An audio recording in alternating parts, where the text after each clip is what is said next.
Okay, so what I've been wanting to do here for a while is I wanted to review the handheld Super Nintendo Entertainment System that I have here. It's all down here on this table here. I don't have it in the chute here, but I have 3 games, 6 games total. 3 for the Super Nintendo and 3 for the Super Famicom, because it plays both. It runs both. So we'll just start going over this thing, and I'll give the pros and cons on it. I've had it for, I don't know, maybe 3-4 years, and I haven't played it in a long time, and I've been thinking about it, so I charged it up, wanted to do a little video on it, a review on it, so I can kind of go over it. But here it is. It's in this nice case it came in. One nice thing I like about it, pull strings there. You just comes out like this, and that is the handheld there. So we'll be talking about it here. There's the back side. There's a switch here that locks the cartridge, but you know, I don't think it really works. We'll go over it here in a minute. Cartridge slot. Like I say, it's region free. Plays does it play anything, because there isn't any kind of tab in there at all. I'm not 100% positive. I think it will play PAL games, I think, but don't quote me on that. But I know that it was supposed to be region free for the Super Famicom anyways. I have a Super Famicom, and this is just an easier way to play the games if I want to. It's got 2 controller ports here. If you want to have another player, I guess. I never used them. I was trying to play Mario Paint on this, couldn't seem to do it. I plugged it into one of these, or both of them, either one, and it just wouldn't take. I don't know if it wasn't compatible, or maybe there was something I wasn't doing. Then you got the on-off switch right here. AV out.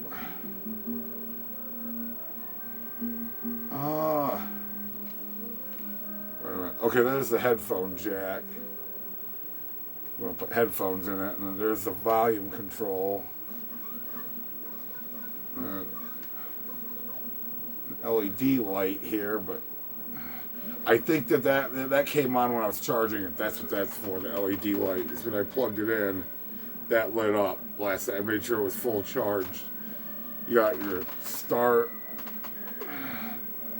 there, select there on top here, and you got your D-pad, and just like the regular Super Nintendo controller, the BAYX.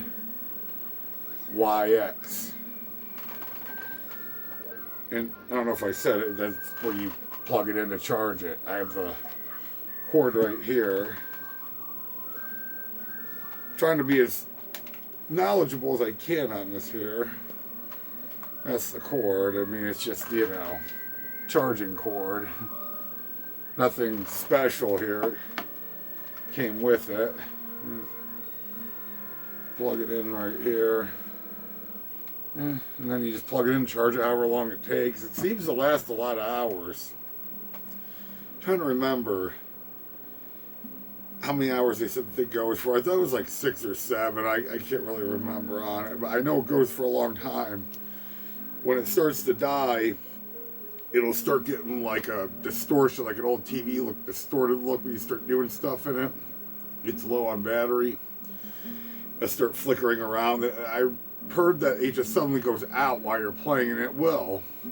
But you do have an indication. It'll start acting stupid on the screen. It starts flickering. It was the first time I saw that. When I got it, I was freaking out. I thought something was wrong with it, and I found out it was just the battery was dying on it. So I got some games here I want to go over. I was going to do Joe and Mac, Super Ghouls and Ghosts. Of course, Super Mario World, you can't miss that. I actually have the Super Famicom version of that too, but it's both the same thing. Super Back to the Future 2 for the Super Famicom. Rockman 7 for the Super Famicom, which is Mega Man 7. And then Final Fight Guy for the Super Famicom. So I'll just kind of plug them. I haven't had any issues with them not playing anything. Everything I put in there, I'll start with popping in Super Mario World. And like that. Like I said, there's this lock switch, but you know,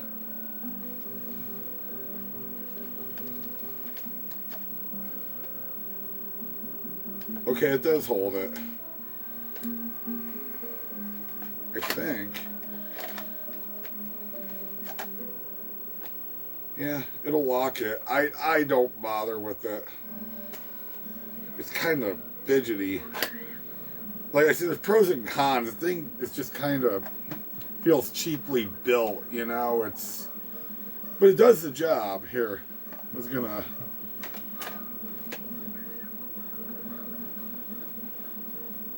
Hopefully we don't get a blank screen.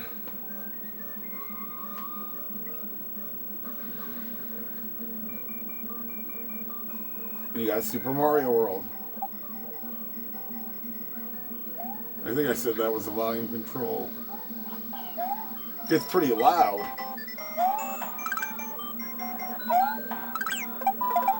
Yeah, the controller's okay.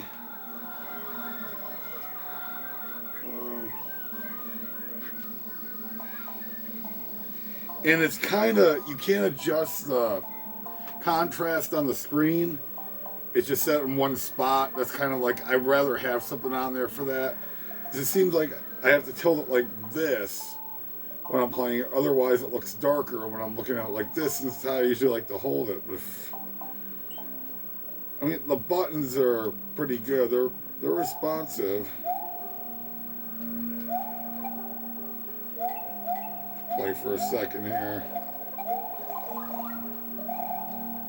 I mean, I had an FC Twin years ago, and the controllers were junk on it. I mean, you go to press down, and Mario wouldn't go down. And keep popping up and down and stuff like that from when you're trying to do it. And you'd be holding it down, and just suddenly pop up because the controllers weren't good. So I could hold down on this, no problem. And I'm going to die there, but it's got a little bit of a buzz to it. Just hearing some kind of buzz. It's, I don't know if you're probably not going to be able to hear that. Should probably have it turned up all the way. And of course, I didn't mention there's a reset button. Okay. I hit it, it reset.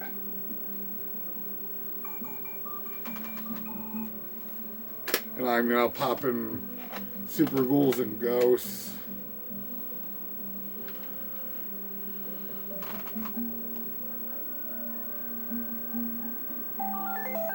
And Super Ghouls and Ghosts.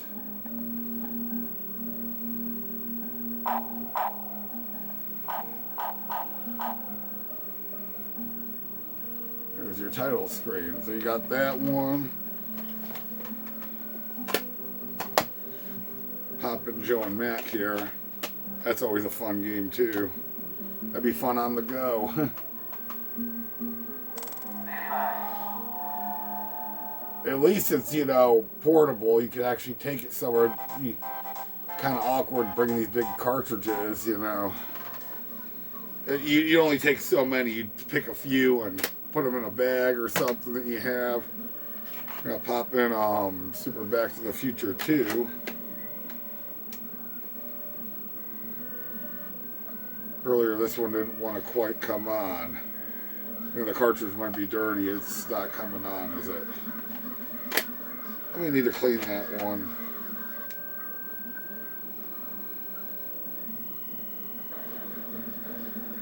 Having trouble with this one. I don't know why. That's a clean cartridge. I mean, you look at it.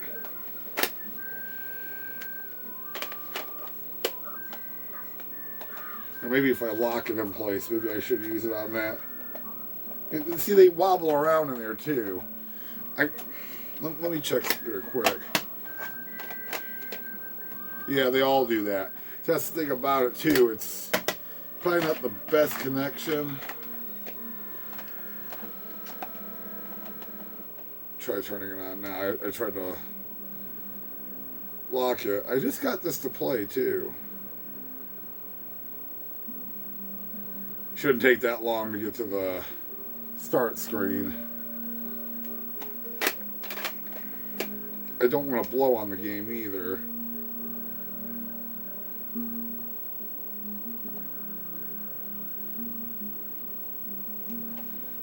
Here, let me try holding it upright.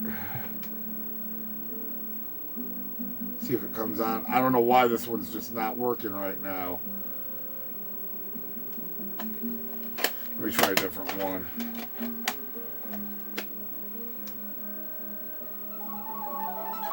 See, Final Fight Guy came on. I might need to clean my Back to the Future 2 game.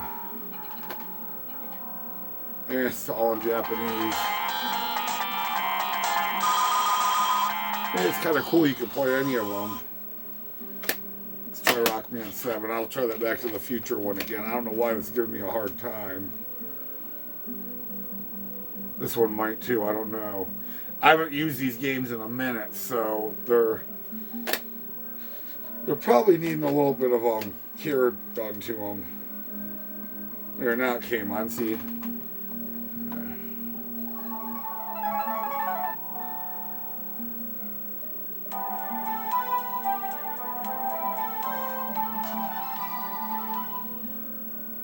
Rockman 7.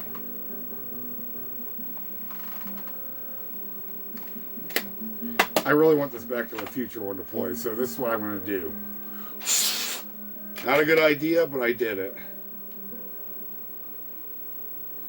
I still didn't get it. Oh, got it. Look at that. Who says blowing on a game doesn't work? It just puts moisture in it, makes it connect, and it's not good for the connectors. That's why I don't like to do that.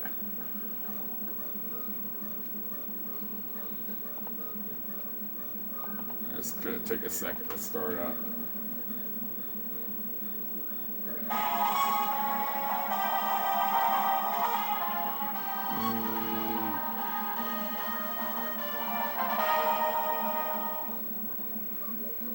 Nor my fingernails there. I'm not wearing nail polish. I got paint on my hands yesterday pretty bad when I was at work. And the stuff's still trying to wash off. I didn't use any thinner. My hands are all cracked up right now, so I have rubber gloves on. One of them busted on me and got paint all over my hand. That's that little story there. But there you go. Super Back to the Future 2. There you go, there's the intro to it. I got them all to play. I need to clean some of these, it looks like. Let's just see here. Okay, so pros and cons on this thing. The battery seems to be good in it. And even when I don't play it for a while, it holds the charge for quite a while, really. Like that Gamers Tech I have over here that I did a review on a long time ago. I haven't charged it. I've used it off and on. It still has the same charge from whenever. I don't remember when. That's kind of how this thing is. But yeah, the plastic's kind of cheap. I mean, it's not bad. I mean, at least you can take Super Nintendo games with you somewhere if you want.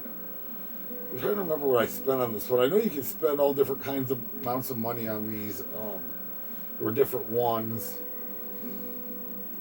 I bought this at a store that's like a second time around store.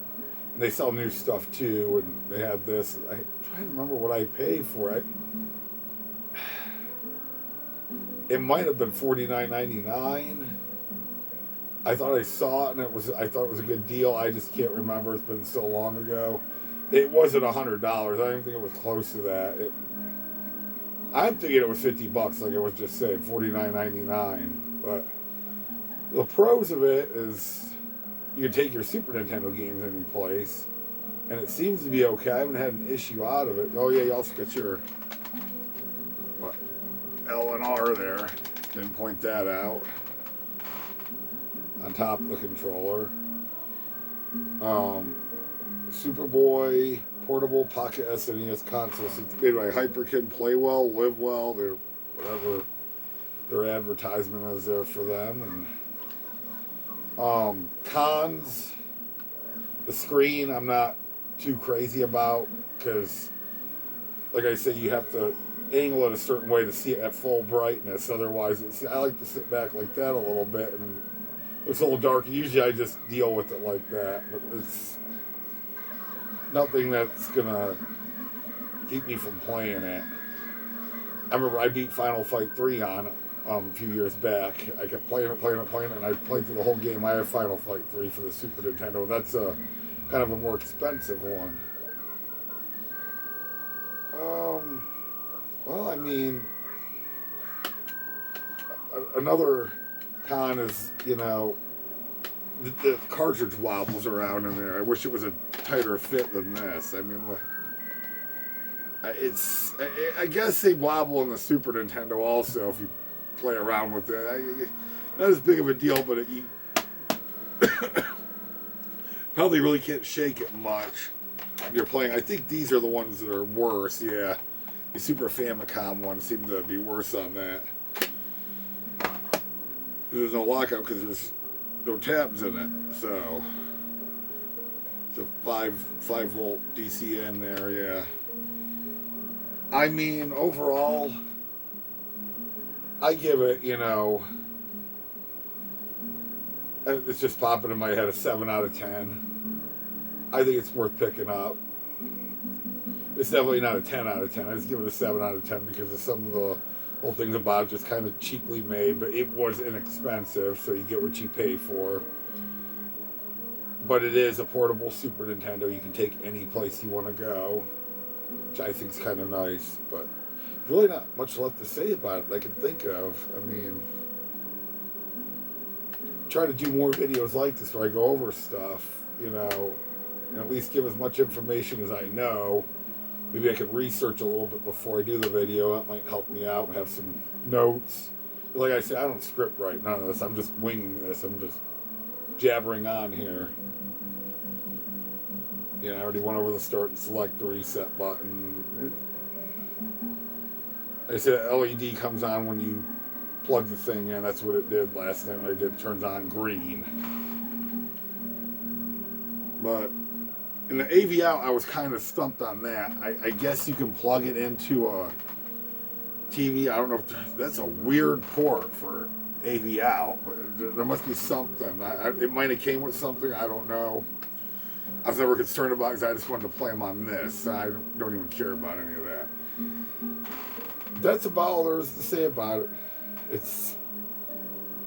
I just hope, you know, if you were thinking of getting one of these or whatever, this video helped you make your decision. I won't tell anyone what to do one way or the other, but like I said, I gave it a 7 out of 10. I think it was worth picking up. I'm glad I have it. I just want to turn it on and just play a Super Nintendo game and not have to hook anything up. It's great. If I wanted to take it somewhere, which I won't, it'll stay here. It'd be really unlikely I would take this any place with me. Anyway, if you like this video and you're not already subscribed, I'd appreciate it if you subscribe to my channel. I put out all kinds of content. Most of it's gameplays, not so many of these, but I've been doing more of this stuff lately. Hit that like button, please. I'd really appreciate it. And leave me a comment about it. Tell me what you think. And turn on those notifications, you know, so you'll see when my videos come up. But anyway, as always, you know, thanks for watching.